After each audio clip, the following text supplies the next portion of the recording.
অসমৰ মাননীয় মুখ্যমন্ত্ৰী হিমন্ত বিশ্ব শৰ্মাই আজি অলপ আগত কৰবাত মিটিঙত কৈছে যে কংগ্ৰেছ মানে বোলে দাড়ি লুঙি টুপি।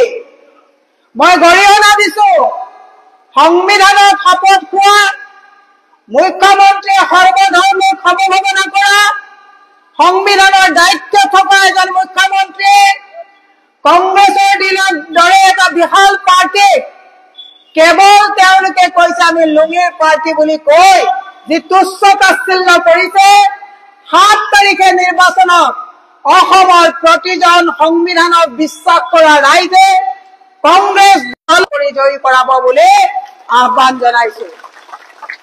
এওঁলোকে আমি যেতিয়া সোধো যে উন্নয়ন কি হৈছে তেতিয়া এওঁলোকে বুলডোজাৰ লগাই মাদ্ৰাছা ভাঙাৰ কথা কয়। আমি যেতিয়া সোধো যে অসমৰ যুৱ প্ৰজন্মক চাকৰি কেতিয়া দিবা এওঁলোকে দাড়ি আৰু লুঙি টুপিৰ কথা কয়। আমি যেতিয়া এওঁলোকক সোধো যে মহিলা সবলীকৰণৰ কথা যেতিয়া সোধো এওঁলোকে কয় যে মুছলমানৰ মহিলাসকল সন্তান জন্ম দিয়াৰ মেচিন বুলি কয়, তুচ্ছ তাচ্ছিল্য কৰে। আমি যেতিয়া সোধো যে বস্তুৰ দাম কেতিয়া কমাবা তেতিয়া এওঁলোকে গৌৰৱ গগৈ পাকিস্তানলৈ যোৱা কথা কৈ পেলাই এওঁলোকে মূৰ পুলুকা মাৰিব বিচাৰে।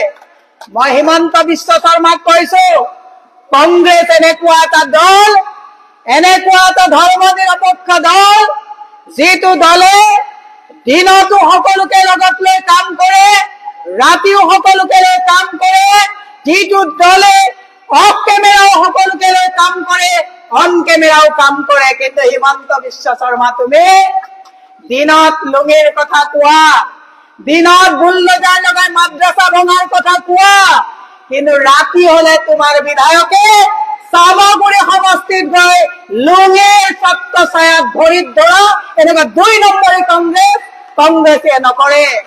মই কেমেৰাত দেখাই দিব বিচাৰিছো হিমন্ত বিশ্ব শৰ্মাক যে কংগ্ৰেছ ধৰ্ম নিৰপেক্ষ দল মুছলমানৰ লগত দিনতো মিটিং কৰে, ৰাতিও মিটিং কৰে, হিন্দুৰ লগত দিনতো মিটিং কৰে, ৰাতিও মিটিং কৰে, জনগোষ্ঠীয় নেতাৰ লগত দিনতো মিটিং কৰে, ৰাতিও মিটিং কৰে।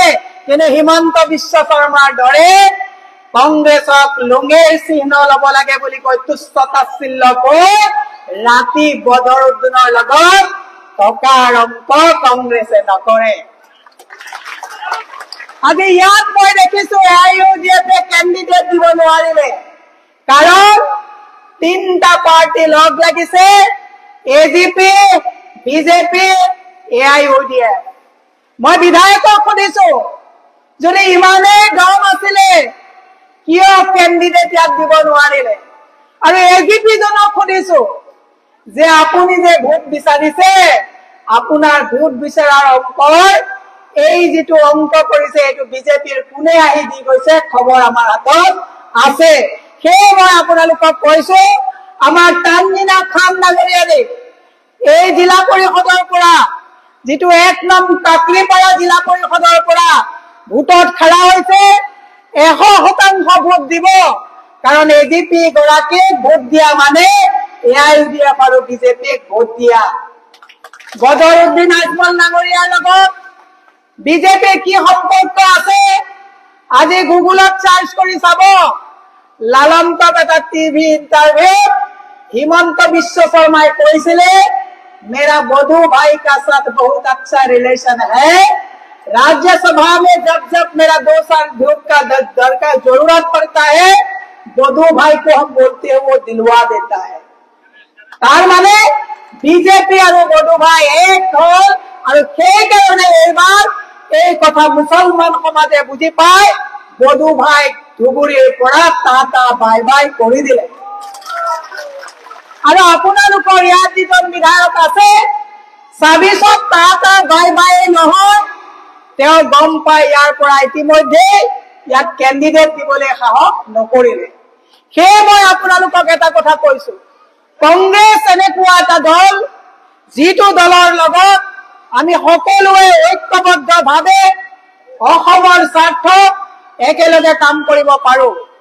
আজি মই হিমন্ত বিশ্ব শৰ্মা ডাঙৰীয়াক কব বিচাৰিছো, বাংলাদেশৰ বৰ্ডাৰলৈ বল্লাৰ যেতিয়া যায় তেতিয়া তোমালোকে এজিপিৰ পুৰণা বিধায়কজন আৰু জয়ন্ত মল্লই বল্ডাৰৰ কিন্তু ট্ৰাকত 5,000 টকাৰ কমিশন লবলৈ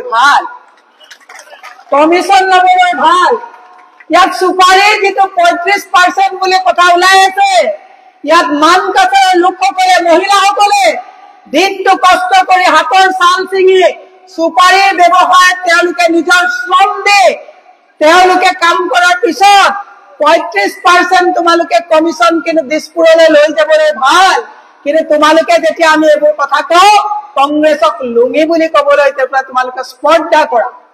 মই সেই হিমন্ত বিশ্ব শৰ্মাক কৈছো, সিন্ডিকেট বহুত হ'ল, শিলৰ সিন্ডিকেট, বল্ডাৰ সিন্ডিকেট, সুপাৰীৰ সিন্ডিকেট, গৰুৰ সিন্ডিকেট, ড্ৰাগছৰ সিন্ডিকেট, এই সিন্ডিকেট বিলাক চলাই থকা মানুহবোৰ কোন, এই অঞ্চলৰ ৰাইজে চিন্তা কৰা ভাল। মই দীঘলীয়া নকৰি মুছলমান সম্প্ৰদায়ৰ লোকসকলক মই এটা কথাই কব বিচাৰিছো, মহিলা মাতৃসকলক কব বিচাৰিছো যে আপোনালোকৰ ইছলামত এটা কথা আছে যে ৰাস্তা দি গৈ থাকিলে যদি আপোনালোকৰ ৰাস্তা দি গৈ থাকোতে বাধা পায়, বাধাটো অতৰাই পিছফালৰ পৰা যোৱা মানুহজনক ঠিক কৰি দিব লাগে, লাগে নে নালাগে? যদি ইছলাম বিশ্বাস কৰে আপোনালোকে, হিমন্ত বিশ্ব শৰ্মাই অসমৰ প্ৰতি জাতি জনগোষ্ঠীৰ কাৰণে বাধাৰ সৃষ্টি কৰিছে নে নাই? তেতিয়াহ'লে এই বাধা যদি আঁতৰাবলগীয়া হয়, অসমৰ প্ৰত্যেকজন মানুহে অসমৰ ভৱিষ্যতৰ স্বাৰ্থত, আমাৰ জাতি জনগোষ্ঠীৰ ঐক্যতাৰ স্বাৰ্থত হিমন্ত বিশ্ব শৰ্মাৰ দৰে প্ৰকাণ্ড বাধাটো আঁতৰাবৰ কাৰণে পঞ্চায়তৰ পৰাই আমি কি কৰিব লাগিব, কংগ্ৰেছৰ হাত শক্তিশালী কৰি কংগ্ৰেছক ভোট প্ৰদান কৰিব লাগিব। এফালে বুলডোজাৰ লৈ পেলাই মাদ্ৰাছা ভাঙে আৰু ৰাতি মনে মনে বদৰুদ্দিনক মাতি মাদ্ৰাছা বনাবলৈ তেওঁলোকে পইচা দিয়ে। মই হিমন্ত বিশ্ব শৰ্মাক কৈছো, ৱাকফৰ কথা আপোনালোকে শুনিলে যে ইছলামৰ যিবিলাক সম্পত্তি, এই সম্পত্তিৰ ওপৰতো তেওঁলোকে হৰপ কৰিবৰ কাৰণে তেওঁলোকে যি নিয়ম নীতি আনিছিলে তাতো আমি মাতাৰ কাৰণে তেওঁলোকে আমাক মুছলমান তুষ্টিকৰণ পাৰ্টি বুলি কয়, কিন্তু আমি মুছলমান তুষ্টিকৰণ পাৰ্টি নহয়, কংগ্ৰেছ এটা ধৰ্ম নিৰপেক্ষ পাৰ্টি।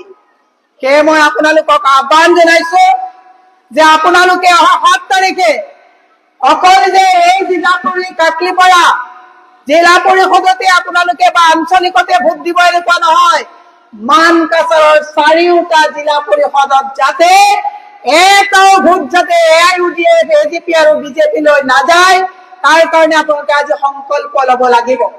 সন্মুখৰ ভয়ংকৰ দিন আহি আছে, ধাৰৰ ওপৰত ধাৰ, অত্যাৱশ্যকীয় সামগ্ৰীৰ জুই চাই দাম, আৰু এই কথাবিলাক যেতিয়া কংগ্ৰেছে সোধে, হিমন্ত বিশ্ব শৰ্মাই উজনিৰ নামনিৰ মাজত মুছলমানৰ ঘৃণাৰ বাতাবৰণে মানুহক অস্থিৰ কৰি তোলাৰ যে ৰাজনৈতিক পৰিৱেশ সৃষ্টি কৰিছে তাৰ বিৰুদ্ধে প্ৰত্যেকজন ব্যক্তি ঐক্যবদ্ধ হ'ব লাগিব। আজি মই কৈছো, ইয়াৰ পৰাই কৈ আছো যে চমৰীয়া সমষ্টিত তেওঁলোকে তাত ঘৰে ঘৰে বিজেপিৰ ফ্লেগ উঠাইছে, কিন্তু মানকাছাৰত মই আজি আহি ভাল পাইছো যে মানকাছাৰৰ ৰাইজে মন বান্ধিছে যে বাৰে প্ৰতি তুচ্ছ তাচ্ছিল্য কৰা মুছলমান মানুহে এখনো বিজেপিৰ পতাকা ইয়াত তুলিবলৈ সাহস কৰিবলৈ তেওঁলোকক দিয়া নাই, তাৰ কাৰণে মই চেলুট জনাইছো। আৰু সেইকাৰণে বিজেপিয়ে তেওঁলোকে এজিপিৰ পিঠিত উঠি এই চিটটো জয়ী হ'ব বিচাৰিছে, কিন্তু আজি মই ইয়াত ঘূৰি গম পালো ইয়াত তেওঁলোকৰ চিকিউৰিটি ফৰফিট হ'ব। মানকাছাৰৰ ৰাইজে 4টা জিলা পৰিষদত কংগ্ৰেছক বিপুল ভোটত জয়ী কৰাবৰ কাৰণে মন বান্ধিছে। শেষত মই এই আমাৰ নমিনেশ্যনৰ সময়ত বাপিদাই কৈ গৈছে, ভয় ভীতিগ্ৰস্ত কৰি গাড়ীত কাৰোবাৰ গাড়ীত ভাঙৰ টোপোলা গঢ়াই পুলিচ নি ভীতিগ্ৰস্ত কৰি আমাৰ যিমানবোৰ জিলা পৰিষদ আৰু আঞ্চলিক পঞ্চায়তত আমাৰ মেম্বাৰসকলক ইলেকশ্যন খেলিবলৈ নিদিয়াৰ এটা পৰিৱেশ কৰিলে আমি যিকেইটা চিটত আমি ইলেকশ্যন খেলিছো আপোনালোকে হাতৰ চিটত ভোট দি জয়যুক্ত কৰি হিমন্ত বিশ্ব শৰ্মাক এটা শিক্ষা দিব লাগিব। হিমন্ত বিশ্ব শৰ্মাৰ হাতত এতিয়া কোনো ধৰণৰ কোনো অপচন নাই, ধাৰত কক পকাই পৰিছে। আৰু বিজেপিয়েও RSSেও হিমন্ত বিশ্ব শৰ্মাক অতি সোনকালে গাদীচ্যুত কৰাৰ উমান পাই অস্থিৰ হৈ তেওঁ কংগ্ৰেছক গালি পাৰি তেওঁ অন্য দিশত দৃষ্টি দিয়াৰ যি বাতাবৰণ সৃষ্টি কৰিছে, তাৰ কাৰণে মই আপোনালোকক অনুৰোধ জনাইছো যে অহা 7 তাৰিখে বিপুল ভোটত কংগ্ৰেছক হাতৰ ছবি ভোট দি জিলা পৰিষদ জয়যুক্ত কৰিলে আমাৰ মনু ভাই ডাঙৰীয়া আগতে জিলা পৰিষদ আছিলে, তেওঁ ভালকে জানে, তেওঁৰ পত্নী এবাৰ উঠিছে, তেওঁক আপোনালোকে জয়যুক্ত কৰাওক। আপোনালোকৰ যিখিনি কাম আছে তেওঁলোকে কৰিব। আমাৰ লগত যিখিনি কেণ্ডিডেট আছে মই তেওঁলোকৰ নামকেইটা আপোনালোকৰ আগত গাই দিছো। আপোনালোকে তেওঁলোকক ভোট দি জয়যুক্ত কৰাব বুলি মই আশা ৰাখিছো। এই 3জন আছে আপোনালোকৰ সবিনা ইয়াসমিন, আফ্ৰি আৰিফা খাতুন আৰু তানজিনা খান, তেওঁলোকক আপোনালোকে দিব। আৰু এটা কথা কলো, আমাৰ যিবিলাক ৱাৰ্ড মেম্বাৰ আছে হিমন্ত বিশ্ব শৰ্মাই ভয় খাই উমান পালে যে ৱাৰ্ডত চিম্বলত জিকিব নোৱাৰে, সেইকাৰণে ভয় খাই চিম্বল নাইকিয়াকৈ ইণ্ডিপেণ্ডেণ্টকে খেলিবলগীয়া হৈছে। আমাৰ প্ৰতিজন ৱাৰ্ডৰ কাউন্সিলৰ যিসকল মেম্বাৰ আছে তেওঁলোককো আপোনালোকে জিকালেহে শক্তিশালীভাৱে আমি গোটেই জিলা পৰিষদ গঠন কৰিব পাৰিম। সেয়ে মই আপোনালোকৰ পৰা দোৱা বিচাৰিছো, কংগ্ৰেছ দলৰ হাত শক্তিশালী কৰক।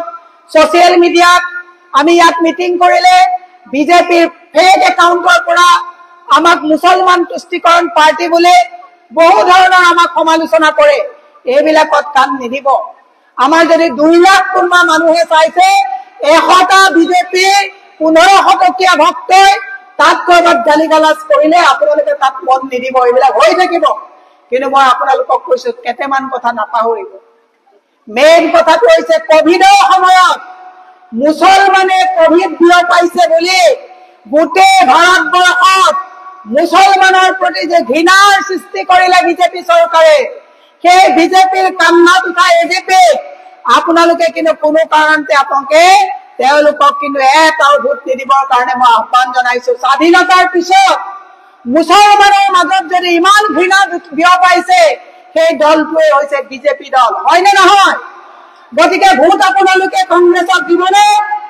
কংগ্ৰেছক এইকাৰণে দিব লাগিব যে এওঁলোকে যিটো বিজেপিয়ে যিটো মুছলমানৰ ঘৃণাৰ কথা কৈছে, মুছলমান খেদাৰ কথা কৈছে, এওঁলোকে দিনত উজনিত এইবিলাক ইমোশ্যনেলি ব্লেকমেইল কৰি কথাটো কয় আৰু ৰাতি হলে সিন্ডিকেটত সকলো মুছলমান মানুহৰ পৰা জয়ন্ত মল্ল, পীযুষ, হিমন্ত কালেকশ্যন এইবোৰ বিধায়কক দি কৰে।